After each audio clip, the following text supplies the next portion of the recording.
This channel is supported by TrueFire. TrueFire is an online library of lessons from some of my favourite players. There's thousands of lessons on there. You can use the promo code JNC40 to get 40% off of any of their courses.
I think the truth is, in the pedal world, we've got used to paying more for less in a lot of ways.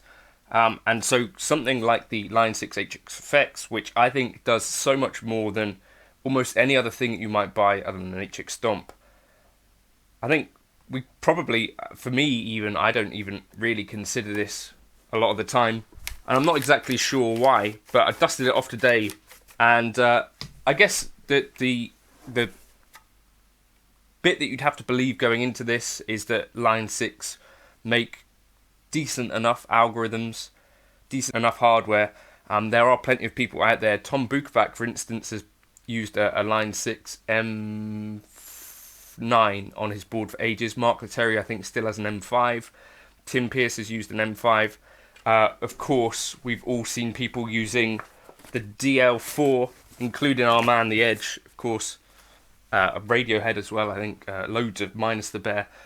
So the idea that the Line 6 effects aren't, record quality, I guess, can be fairly quickly dismissed. They're on loads of records, on loads of pros boards, and they're in here in the legacy effects section, as well as all of their newer updated stuff. So what I like about the HX effects in a lot of ways is that we bring, if you've seen some pros pedal boards, you've got like the Rocktron stuff, and I think as well, what's the name?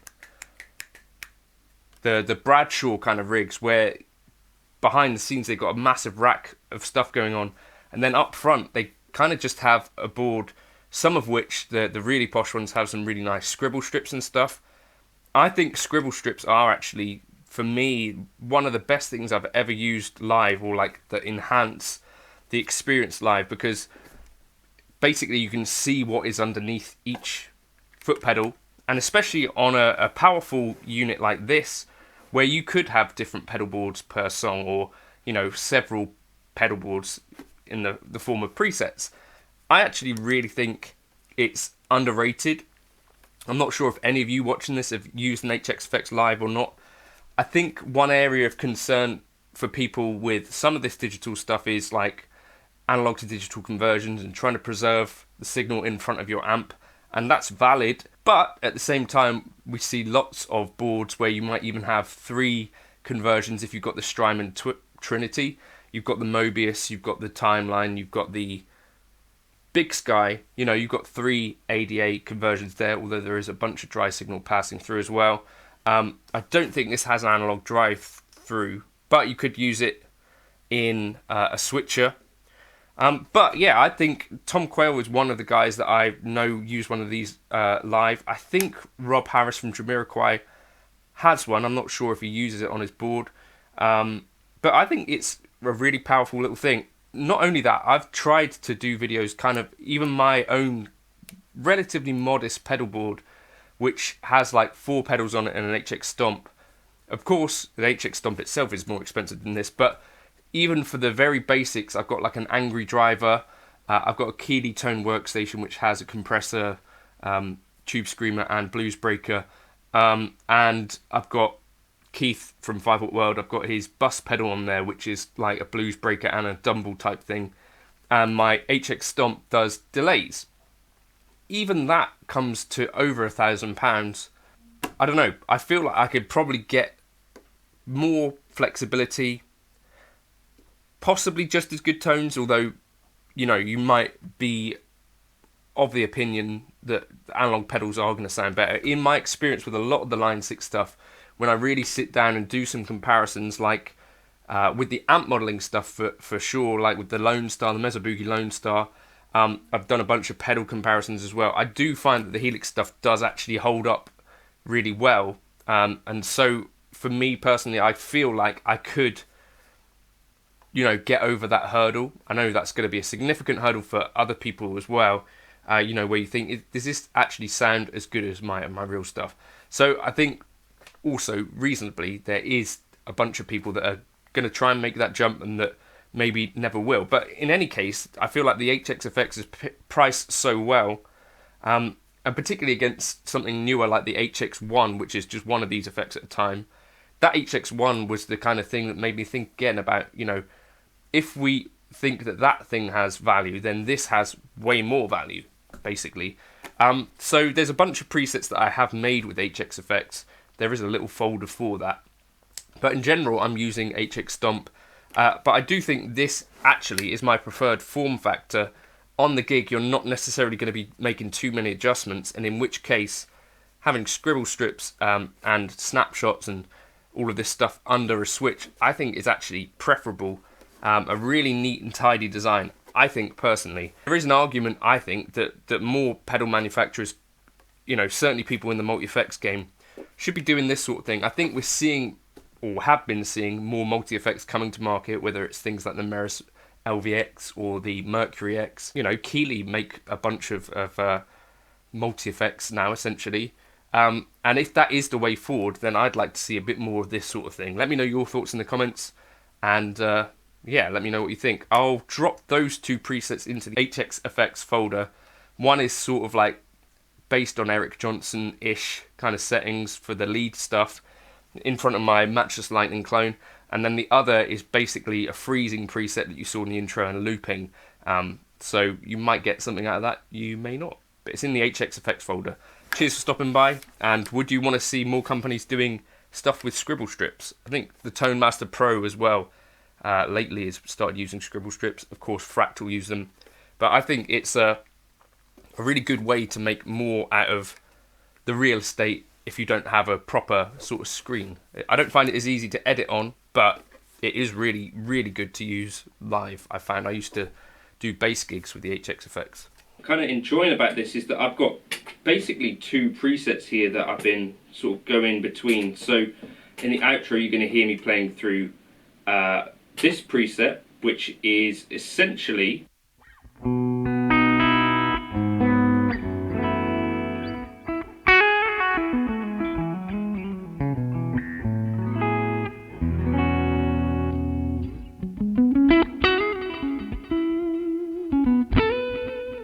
so here I've got a couple of drives that I could kick on. I've got the delay on.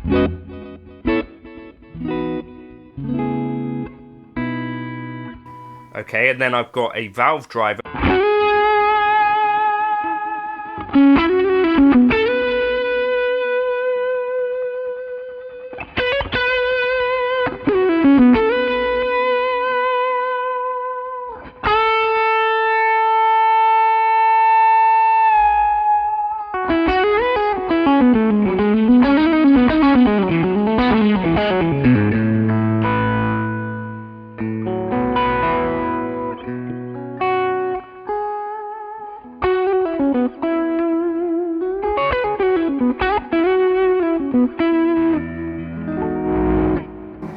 Or a Zen drive.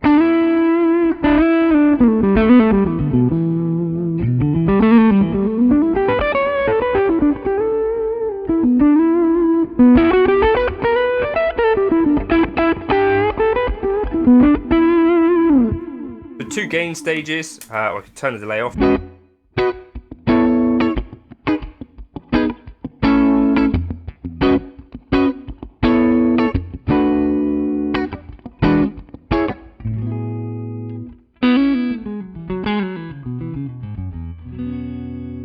And a chorus. And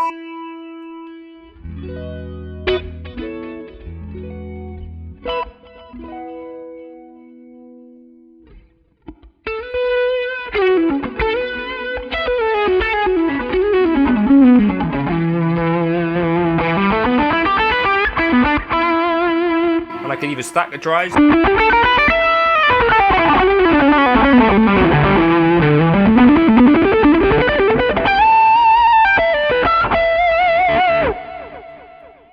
So that does all of that, so that is pretty versatile. And then I can even go over here, and this was the ambient preset that I had at the start, right?